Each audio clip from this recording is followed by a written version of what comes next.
జై Varahi Mata. Welcome to my channel Kalyan Sai talks. 2024లో మనకి ఏప్రిల్ 23న హనుమాన్ జయంతి. చైత్ర పౌర్ణమి రోజున హనుమాన్ జయంతిని జరుపుకుంటారు.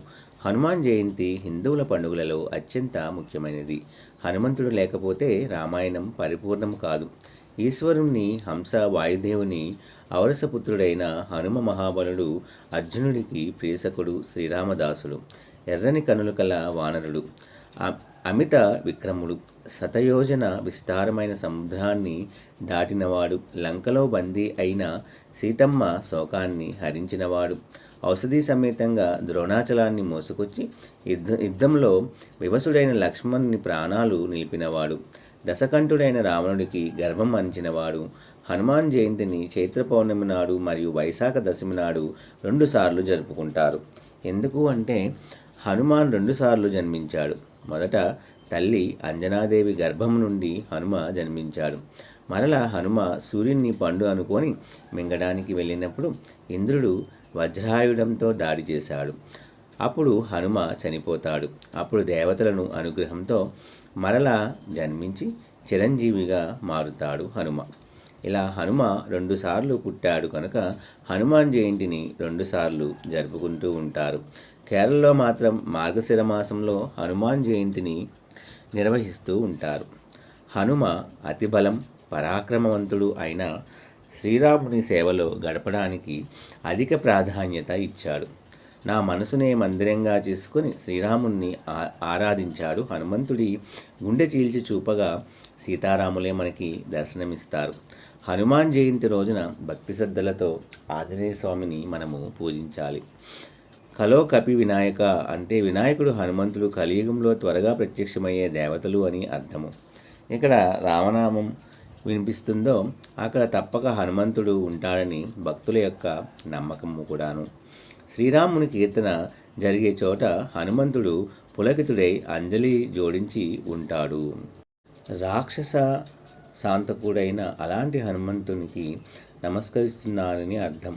భూత ప్రేత పిశాచాలు సైతం హనుమంతుడి పేరు చెప్తే భయపడి పారిపోతాయి. శని ప్రభావం వల్ల కలిగే బాధలు అన్నీ కూడా తొలగిపోతాయి. మహారోగాలు మటుమాయమైపోతాయి. మంచి బుద్ధి అనేది కలుగుతుంది. కీర్తి కూడా లభిస్తుంది. ధైర్యం అనేది వస్తుంది.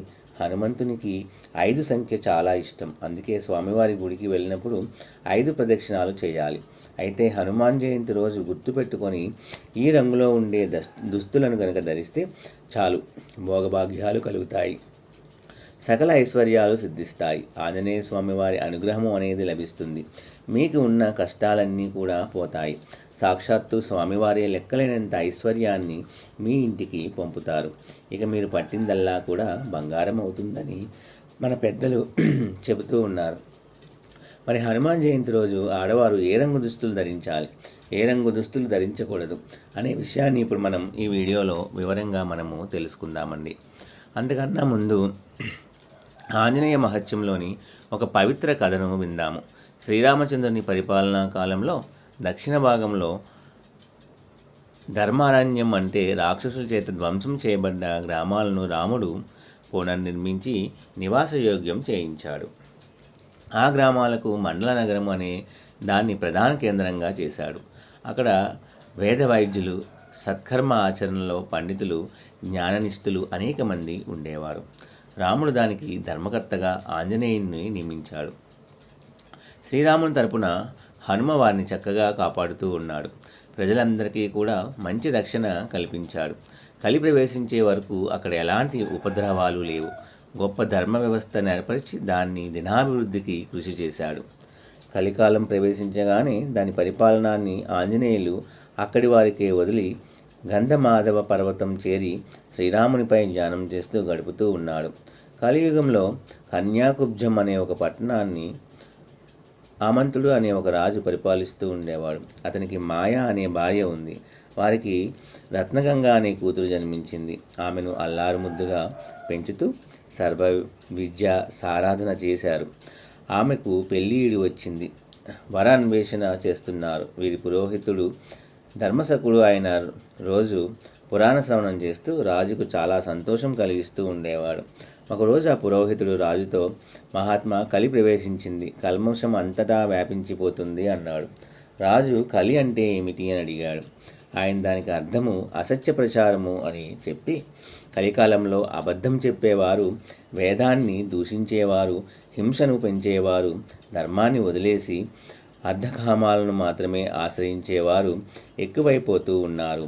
విశ్వ సహేనులు, కామపరాయణులు, దయన చింతన లేనివారు, డాంబికులు, అసూయాపరులు, మూర్ఖులు పెరిగిపోతూ ఉంటారు. వీటి వల్ల అధర్మాలన్నీ కూడా రాజుకు సంక్రమిస్తాయి. మీరు ధర్మపరులు గనుక భారాన్ని దేవుడి మీద వేయండి. మన చిరంజీవికి మంచి వరునితో త్వరలోనే వివాహం అవుతుంది అని చెప్పాడు.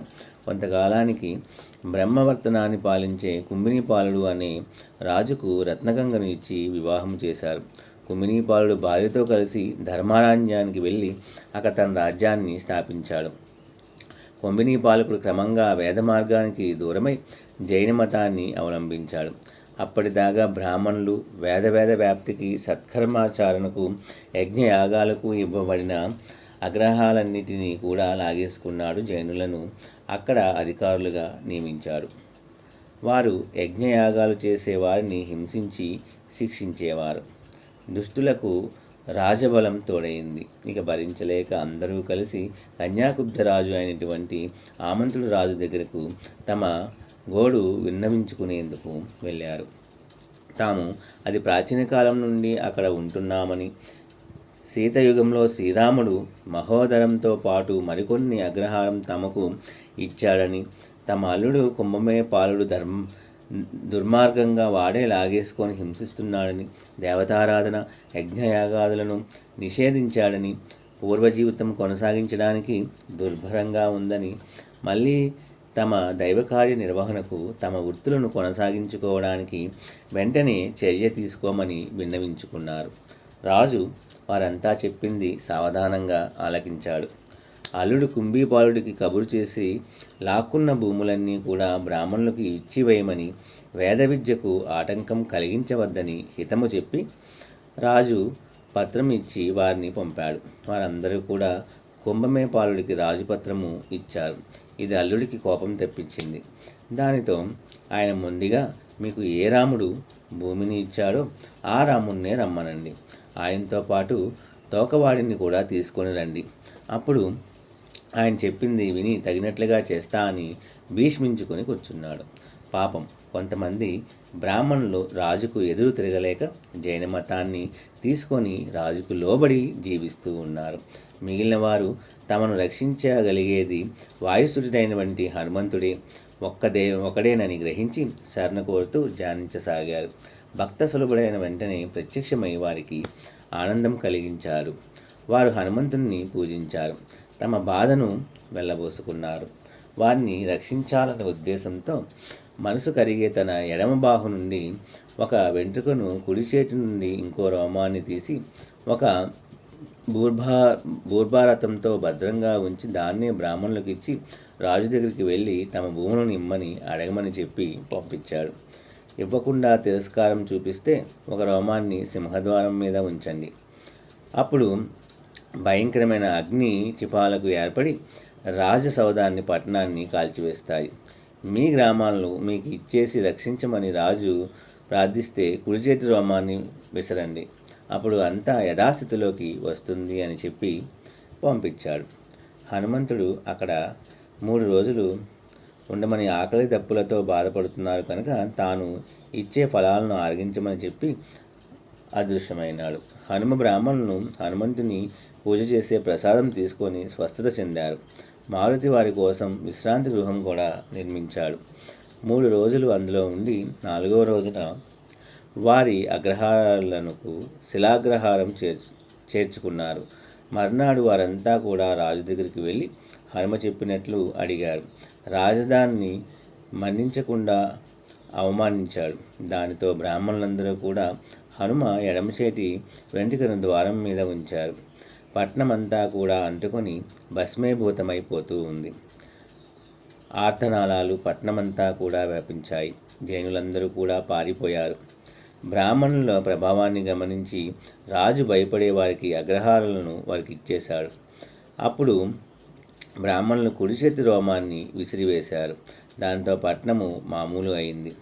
రాజు కూడా బుద్ధి తెచ్చుకొని శ్రీరాముణ్ణి భక్తుడిగా మారే వేదానుసారంగా ప్రవర్తించాడు.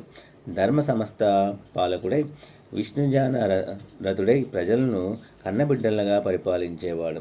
ధర్మారణ్యాన్ని నిజమైన ధర్మారణ్యంగా పాలించాడు. త్రిమూర్తాత్మక స్వరూపుడైన హనుమను అందరూ కూడా భక్తి శ్రద్ధలతో పూజిస్తూ సుఖాలను పొంది వారికి కైవల్యం చేశారు. ఇక వీడియోలోకి వస్తే హనుమాన్ జయంతి అంటే హనుమకు ఎంతో ఇష్టమైన రోజు. ఆంజనేయ స్వామి పుట్టిన ఈ రోజు నాడవారు ఉదయమే నిద్రలేచి శుచిగా స్నానం చేసుకొని ఎరుపు లేదా ఆరెంజ్ లేదా పింక్ కలర్లో ఉండే చీర కట్టుకుంటే చాలా మంచిది. చీర అనే కాదు, డ్రెస్సులు వేసుకున్న వారు కూడా రెడ్, ఆరెంజ్, పింక్ ఈ కలర్లో ఉండే దుస్తులు వేసుకుంటే చాలా మంచిది. ఆడవారనే కాదు, పిల్లలు, పెద్దలు అందరూ కూడా ఈరోజు రెడ్, ఆరెంజ్, పింక్ కలర్లో ఉండే డ్రెస్సులను ధరించడం వలన ఆంజనేయ స్వామి వారి అనుగ్రహము అనేది లభిస్తుంది. సకల ఐశ్వర్యాలు కూడా సిద్ధిస్తాయి. లెక్కలేనంత ఐశ్వర్యం కూడా వస్తుంది. పట్టిందల్లా కూడా బంగారం అవుతుంది. అలాగే ఈరోజు ఎట్టి పరిస్థితుల్లోనూ కూడా నల్లటి రంగులో ఉండే వస్త్రాలు మాత్రం మీరు ధరించకూడదు. ఈరోజు నల్లటి రంగు దుస్తులు ధరిస్తే దుష్టశక్తులు పట్టి పీడిస్తాయి. కనుక ఈరోజు ఎట్టి పరిస్థితుల్లోనూ నల్లటి రంగు దుస్తులు అనేది మాత్రము ధరించవద్దు. లేదా ఆరెంజ్ లేదా పింక్, రెడ్ కళలో ఉండే దుస్తులను ధరించండి. ఆ తర్వాత ఇంట్లోనే హనుమను పూజించండి లేదా గుడికి వెళ్ళండి. ఇలా హనుమాన్ జయంతి రోజు ఈ రంగు దుస్తులు ధరిస్తే మీకు అన్నీ కూడా శుభాలే తప్పకుండా జరుగుతాయండి. చైత్రశుద్ధ పౌర్ణమి నాడు జరుపుకునే హనుమాన్ జయంతి రోజున జిల్లేడు ఒత్తులతో నువ్వుల నూనెతో ఆంజనేయ స్వామికి దీపం వెలిగిస్తే అష్టైశ్వర్యాలు కూడా చేకూరుతాయి. హనుమాన్ జయంతి రోజు సాయంత్రం 6 గంటల ప్రాంతంలో హనుమాన్ ఆలయంలో దర్శించుకొని ఎర్రటి ప్రమిదలో జిల్లేడు ఒత్తుల నువ్వుల నూనెతో దీపం వెలిగించే వారికి ఆయురార్థము, సుఖ సంతోషాలు, అష్టైశ్వర్యాలు కలుగుతాయని పురోహితులు అంటూ ఉన్నారు. ఇక హనుమాన్ జయంతి రోజు హనుమంతుని యొక్క ఆలయంలో ఆకు పూజ, హనుమాన్ కళ్యాణం జరిపే వారికి ఇతి బాధలు కూడా తొలగిపోతాయని విశ్వాసము. ఈరోజు గుడికి వెళ్ళలేని వారు కనీసము ఇంటి దగ్గరైనా సరే తప్పకుండా పూజ అనేది నిర్వహించాలి.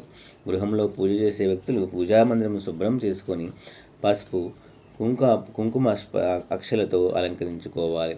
ఎర్రని అక్షంతలు, ఎర్రని పూలను పూజకు సిద్ధం చేసుకోవాలి. పూజకు పంచముఖ ఆంజనేయ ప్రతిమను లేదా ఫోటోను ఎర్రటి సింధూరము, ఎర్రటి పువ్వులతో అలంకరించుకోవాలి. నైవేద్యానికి అప్పాలు, అరటి పండ్లు సమర్పించుకోవచ్చు. ఆంజనేయ సహస్రము, హనుమాన్ చరిత్ర వంటి స్తోత్రాలతో మారుతిని స్తుతించుకోవాలి. లేదా ఓం ఆంజనేయ నమః అనే మంత్రాన్ని కనుక 108 సార్లు జపించి 5 జిల్లేడు ఒత్తులను నువ్వుల నూనెతో తడిపిన పంచహారతిని స్వామివారికి అర్పించాలి. పూజ అనేది పూర్తయిపోయిన తర్వాత ప్రసాదం స్వీకరించాలి. కుదిరిన వారు గుడికి వెళ్ళాలి లేదా ఇంటి దగ్గర అయినా సరే పూజ అనేది తప్పకుండా చేసుకోవాలి. లేదా పూజ చేసుకొని గుడికి వెళ్తే ఇంకా చాలా మంచిది. ఈ రోజున హనుమాన్ ధ్యాన శ్లోకములు, హనుమాన్ చాలీసా పుస్తకములు ధ్యానం చేసేవారికి తప్పకుండా సుఖ సంతోషాలు చేకూరుతాయని నమ్మకము. నా వీడియోస్ కనుక మీ అందరికీ నచ్చినట్లయితే please like, share and subscribe and support my channel. జై వారాహి మాతా.